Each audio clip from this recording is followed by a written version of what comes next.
What if the reason you feel unmotivated is not because you are lazy, broken, or lost, but because your soul is tired of chasing the wrong things?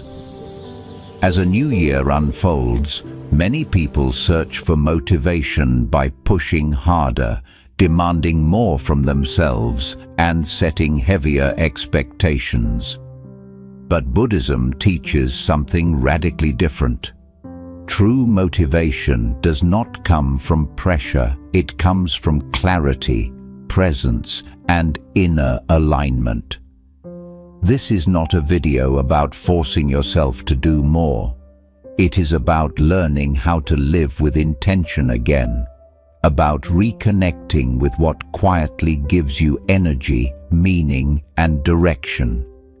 These are 10 powerful Buddhist habits to help you rediscover motivation in 2026, not by becoming someone new, but by returning to who you already are. Listen gently. Let these words meet you where you are, and allow this to be a calm beginning. Habit 1. Stop waiting to feel motivated. Begin with awareness. One of the greatest misunderstandings about motivation is the belief that it must arrive before action. We tell ourselves, "When I feel inspired, I will begin." But Buddhism gently reveals a deeper truth. Motivation is not the starting point, it is the result. In Buddhist practice, awareness always comes first.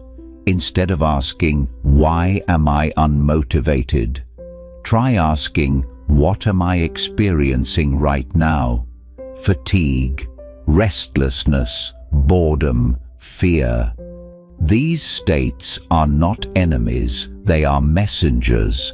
When you resist how you feel, motivation drains even faster. But when you observe your inner state without judgment, something subtle shifts. You stop wasting energy fighting yourself, and that saved energy becomes the seed of movement.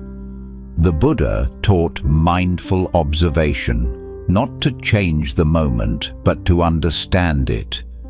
Sit with yourself for a moment each day and notice, how does my body feel? What emotions are present? Where is my energy low, and why? You are not required to fix anything immediately. Awareness itself is already a form of action. Motivation often disappears when life feels overwhelming. The mind looks at everything at once and shuts down. But awareness brings you back to what is manageable. This breath, this moment, this single step. Instead of planning your entire future, try this Buddhist habit. Ask only, what is one small, kind action I can take right now? Wash one cup, write one sentence, take one mindful breath, step outside for 1 minute. Small actions done with awareness restore trust in yourself, and trust is the foundation of motivation. In Buddhism, effort is described as right effort, not forced, not aggressive, not self-punishing. Right effort respects your limits while gently inviting growth. You do not need to feel motivated to begin. You only need to be present enough to take one honest step. When awareness leads, motivation follows naturally, quietly, steadily, without pressure, and that kind of motivation lasts. Habit 2. Release comparison. Your path does not need to look like anyone else's. One of the greatest thieves of motivation in modern life is comparison. You scroll, You watch, you observe others moving faster, achieving more, appearing more certain, and slowly, without realizing it, your own path begins to feel inadequate, heavy, behind. Buddhism teaches that comparison is a form of suffering created by the mind, not because others are ahead, but because you have momentarily abandoned your own lane. The Buddha never taught a single timeline for awakening, success, or purpose. Each life unfolds according to its own causes and conditions. Your energy, your struggles, your history, and your inner work are entirely unique. When you compare yourself to others, you are measuring your inner journey against their outer presentation, and that measurement will never be fair. Motivation weakens when your efforts feel invisible, even to yourself. So this habit begins with a gentle return. Return to your own life. Return to your own pace. Return to your own reasons. Ask yourself, what matters to me now?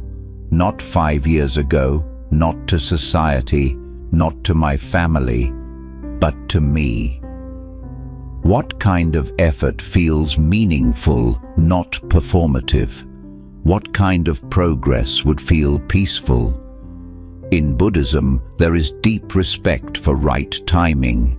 Some seasons are for building, some are for resting, some are for unlearning.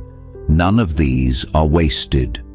A tree does not compare its growth to another tree. It simply grows according to the light and soil it receives. You are allowed to move slowly. You are allowed to change direction. You are allowed to redefine success. Motivation returns when you stop trying to prove your worth and start honoring your reality. Here is a simple practice. Each morning, before consuming the world's expectations, place a hand on your chest and silently say, "Today, I walk my own path." Notice how your nervous system softens. Notice how pressure loosens its grip. When comparison fades, energy returns. When judgment dissolves, clarity emerges. And when you stop measuring yourself against others, your motivation becomes sincere instead of strained. You do not need to catch up. You do not need to compete. You only need to continue gently, honestly, in your own direction. Habit 3. Simplify your life. Motivation grows in quiet spaces.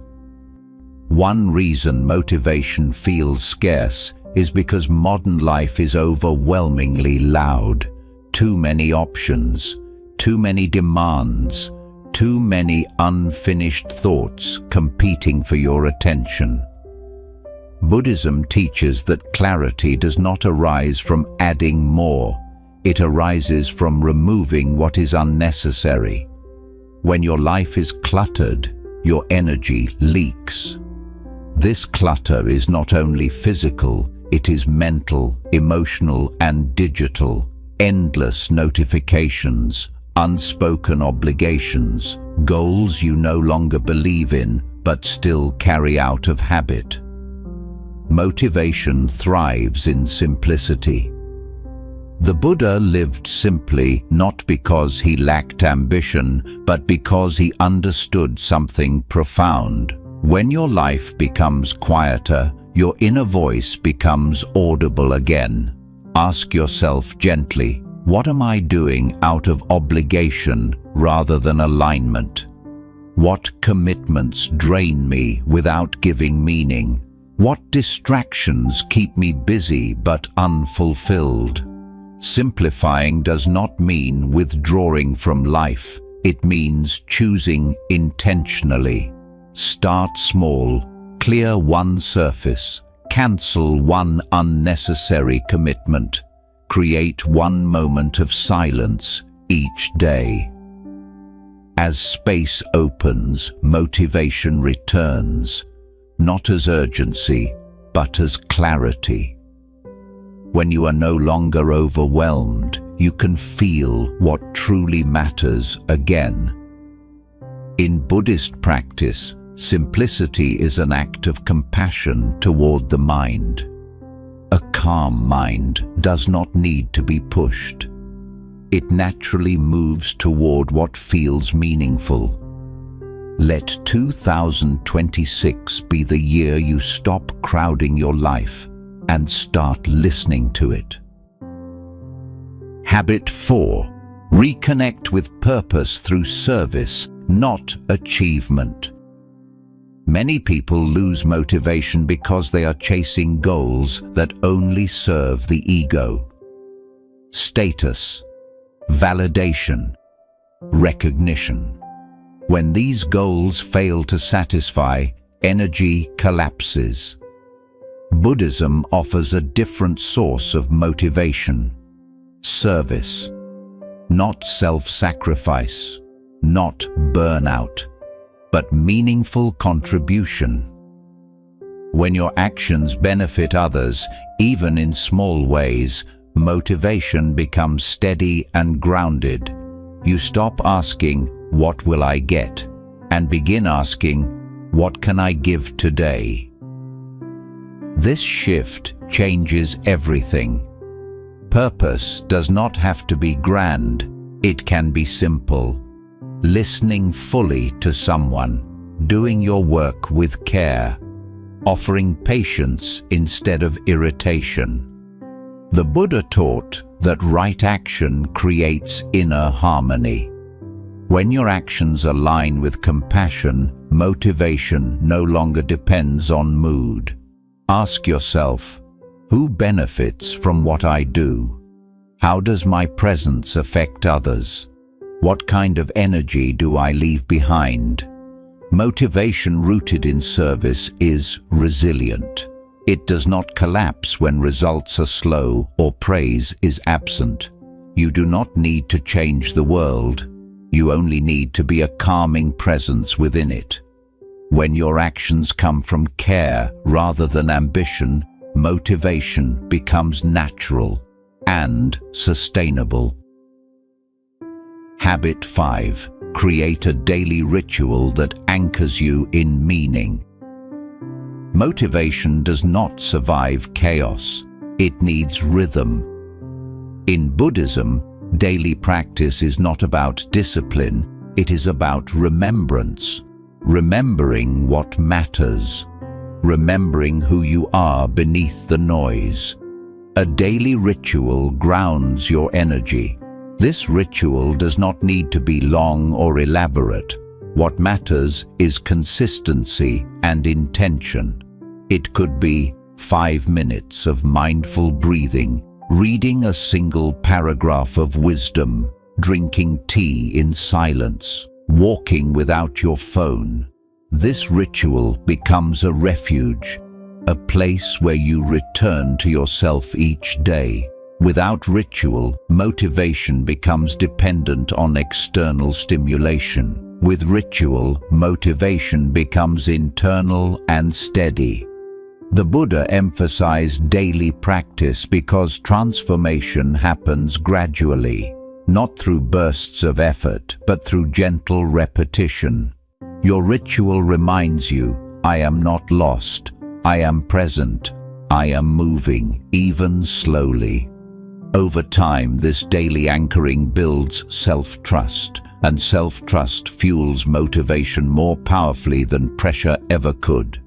Choose one practice, protect it, let it be small, peaceful, and yours. Habit 6. Accept low-energy days without self-judgment. One of the quiet reasons motivation fades is not because you lack discipline, but because you are constantly at war with your own energy. You wake up tired, unfocused, or emotionally heavy. And instead of listening, you criticize yourself. You label the day as a failure before it has even begun. Buddhism teaches a gentler truth. Low energy days are not obstacles on the path. They are part of the path. Everything in nature moves in cycles. The moon waxes and wanes. The ocean rises and falls. Even the breath flows in and out. Yet many of us expect ourselves to be endlessly productive, endlessly motivated, endlessly strong. This expectation is not wisdom, it is resistance. The Buddha taught acceptance of reality as it is, not as we wish it to be. When energy is low, that is simply the truth of the moment. Suffering begins when we add judgment to that truth. Notice the inner voice that appears on difficult days. You're wasting time. You should be doing more. Others can handle this. Why can't you? This voice does not create motivation, it creates exhaustion. Acceptance does not mean doing nothing, it means adjusting your effort to match the day. On high energy days, you move forward with clarity. On low energy days, you conserve, restore, and soften.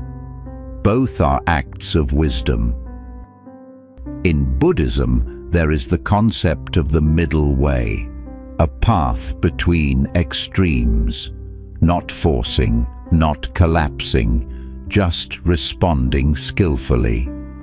When energy is low, the middle way might look like doing one small task instead of 10, or resting fully instead of pretending to work while resenting yourself. Ask yourself gently, what does my body need today? What is realistic, not ideal? What is the kindest next step? Low energy days are often invitations to listen, to slow down, to notice emotions that have been ignored, to heal rather than push.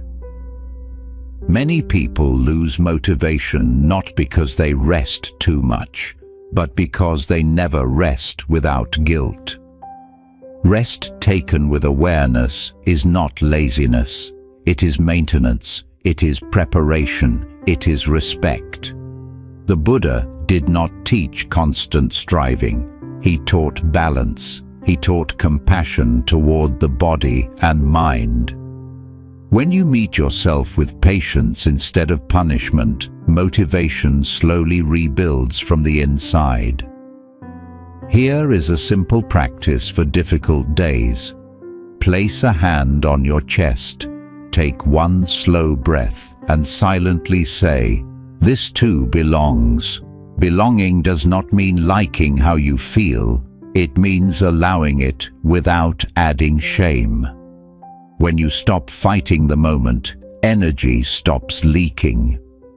In 2026, let your motivation be flexible, not rigid. Let it rise when it can and rest when it must.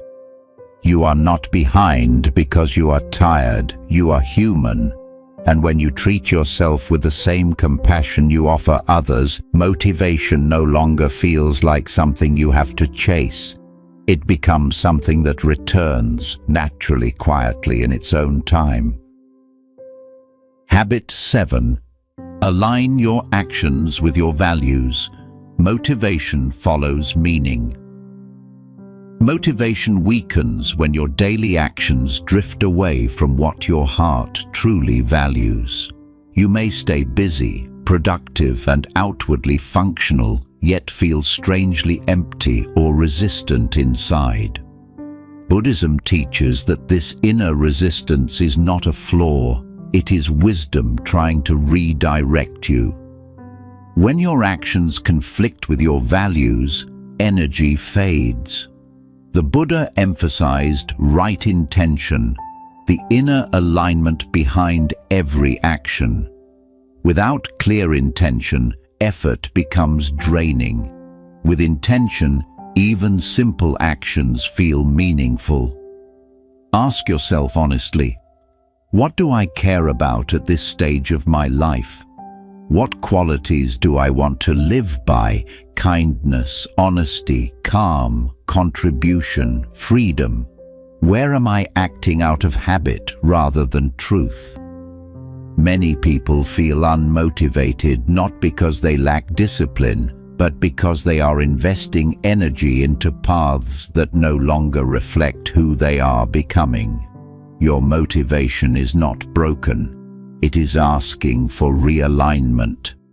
This habit invites you to gently examine your life without judgment. Notice which activities give you a quiet sense of rightness and which leave you feeling tense or depleted. The body often knows before the mind does. In Buddhism, ethical living is not about rules, it is about harmony.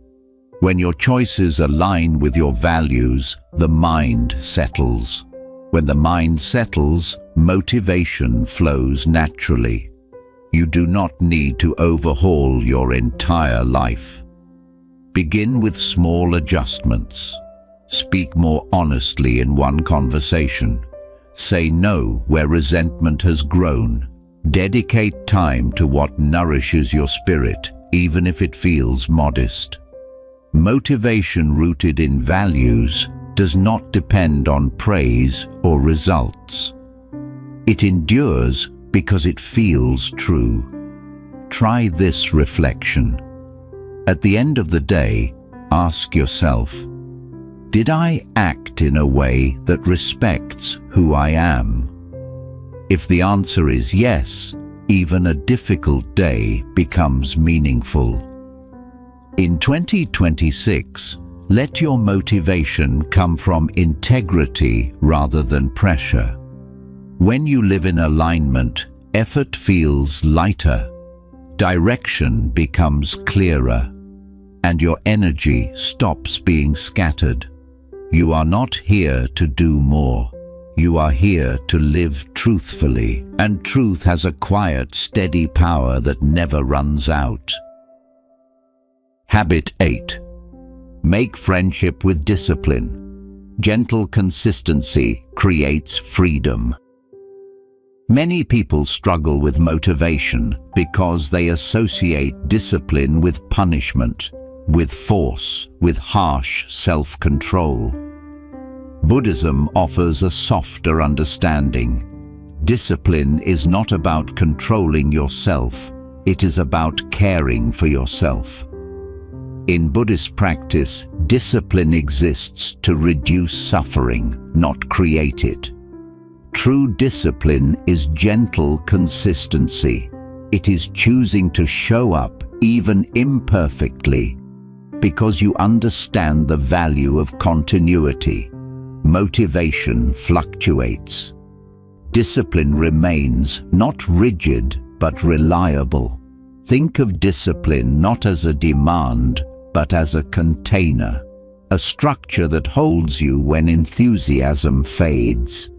When you rely only on motivation, progress becomes unstable. Some days you move forward, other days you stop completely.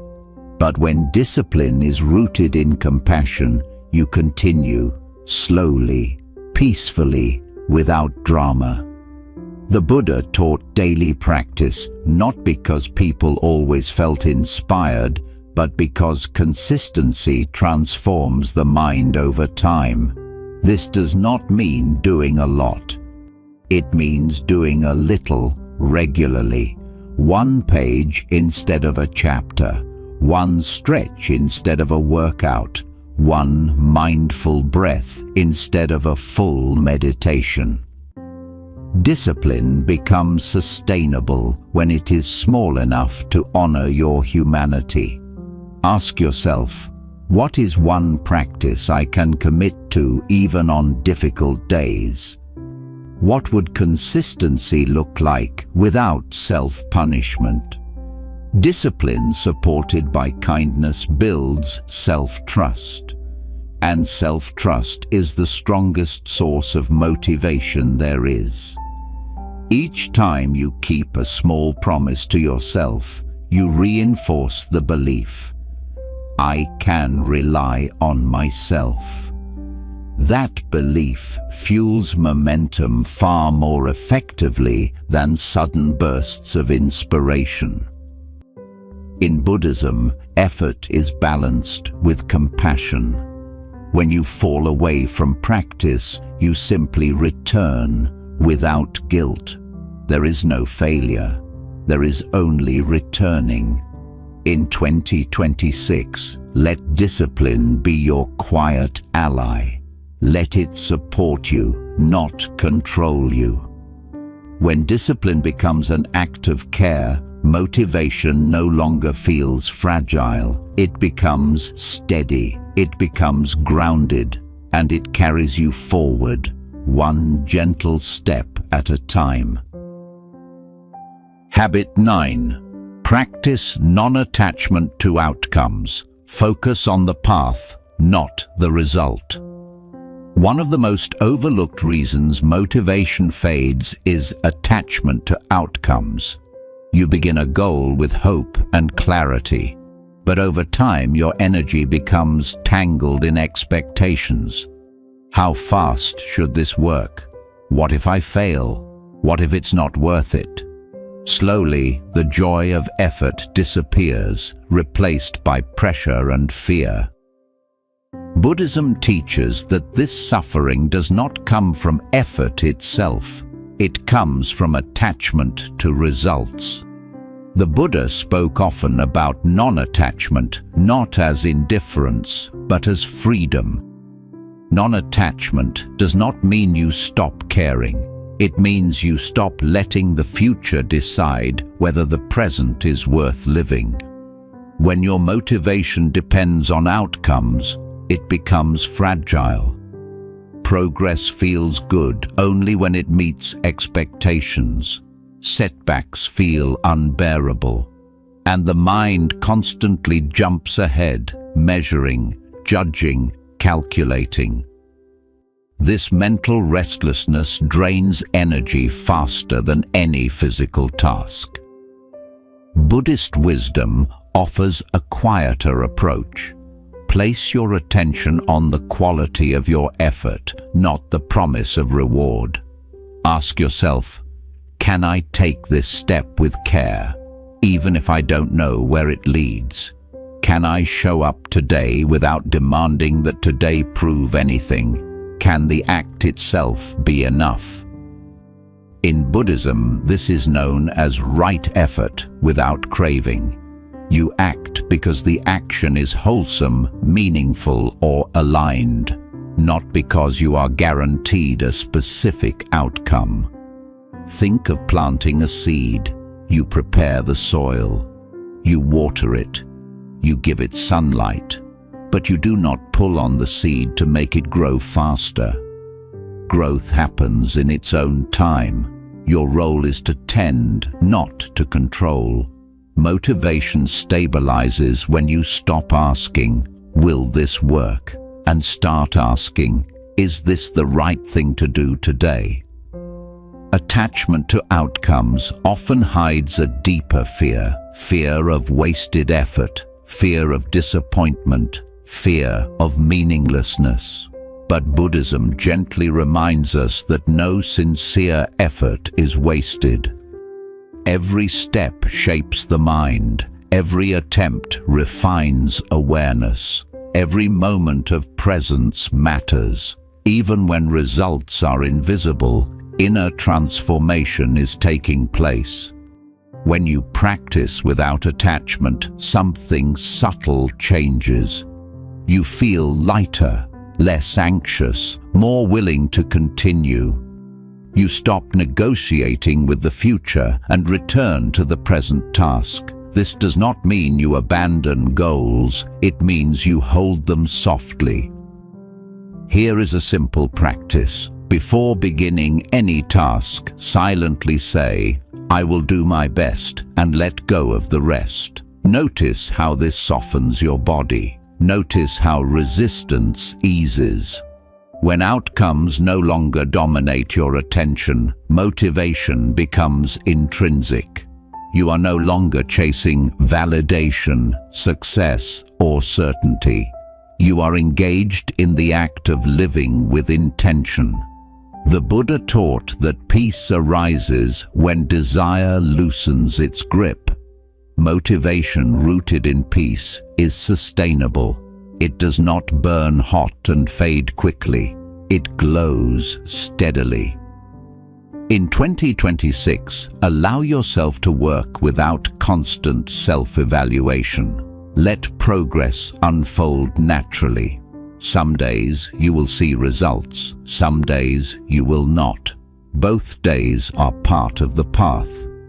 When you stop tying your worth to outcomes, effort becomes freer. When effort becomes freer, motivation returns. And when motivation is no longer enslaved to results, you discover something deeper than success. You discover contentment in the journey itself. You are not here only to arrive. You are here to walk. And every mindful step is already enough. Habit 10. Remember impermanence. Let the finite nature of life awaken your motivation. The most enduring and powerful source of motivation is not ambition, pressure, or fear of failure. It is remembrance. In Buddhist wisdom, there is a practice that gently yet profoundly reshapes how a person lives. Remembering impermanence. This is not a dark or pessimistic reflection. It is not meant to create anxiety or urgency rooted in fear. Instead, it is an awakening, a quiet realization that everything we experience is temporary and therefore deeply precious. This moment will pass. This year will pass. This version of you will pass. When this truth is ignored, life begins to feel dull and repetitive. Days blur into each other. Motivation fades because time feels endless, and what is endless rarely feels valuable. But when impermanence is remembered, even ordinary moments regain their weight and color. Life becomes vivid again. The Buddha taught that awareness of impermanence brings the mind fully into the present moment, not into worry about tomorrow, not into regret about yesterday, but into the living reality of now. Many people struggle with motivation because they unconsciously believe they have unlimited time. They delay meaningful actions. They postpone healing. They tolerate situations that quietly drain them. They wait for the right moment to begin living more honestly. Impermanence gently interrupts this illusion and whispers, "This is the moment." Not to rush you, not to pressure you, but to wake you. When you truly understand that nothing is guaranteed, not health, not opportunity, not relationships, you stop spending energy on what does not matter. Motivation naturally shifts away from distraction and toward intention, toward what feels real, nourishing, and aligned. Ask yourself, without fear, if I truly accepted that this year will never return, how would I live differently? What conversations would I stop avoiding? What dreams would I stop postponing? What habits would I gently release? Impermanence does not remove joy, it deepens it. A shared meal becomes more meaningful. A quiet walk feels sacred. A simple effort carries dignity. When you remember that life is finite, motivation no longer needs to be dramatic or forceful. It becomes sincere. It becomes rooted in appreciation rather than pressure. Buddhism teaches that much of our suffering comes from clinging, trying to hold life still.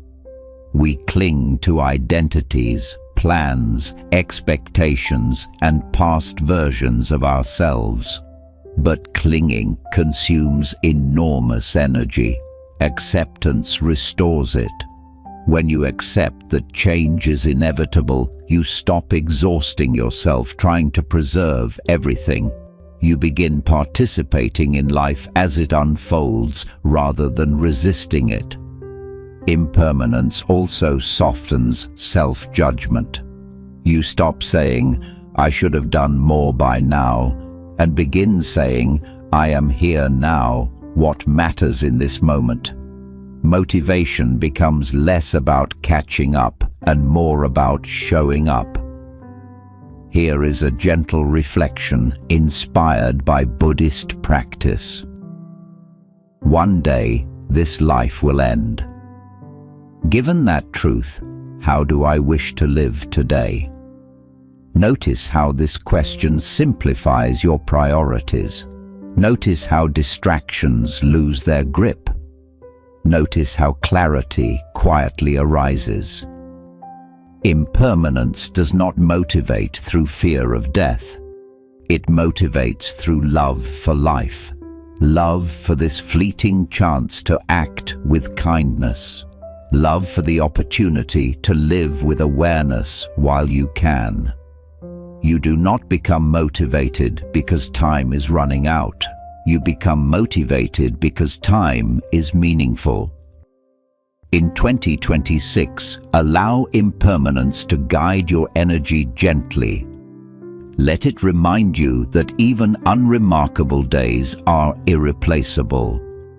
Let it encourage you to bring presence into your actions, sincerity into your words, and care into your choices. Do not wait to feel completely ready. Do not wait for perfect confidence. Do not wait for certainty. Life does not offer guarantees, only invitations. Each breath is an invitation. Each day is an invitation. Each moment is an opening. When you remember impermanence, procrastination loosens its hold. Regret softens. Motivation clarifies. You stop living on autopilot and begin living deliberately, even in small ways. You realize, this moment is enough to begin.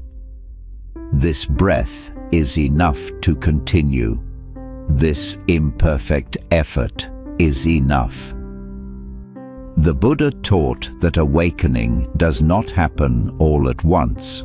It happens through awareness, repeated gently over time. Remembering impermanence is one of the most powerful forms of that awareness.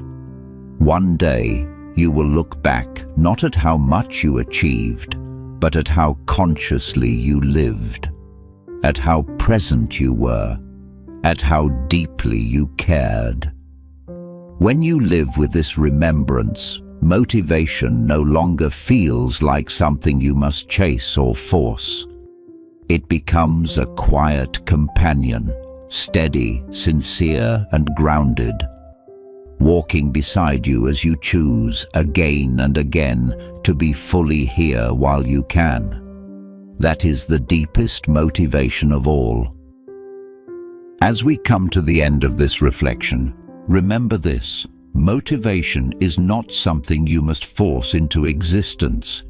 It grows naturally when you live with awareness, compassion, and truth.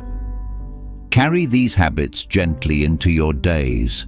Return to them when you feel lost, tired, or uncertain. Every mindful step counts. If this wisdom brought you calm, clarity, or encouragement, consider subscribing to Mindfulness.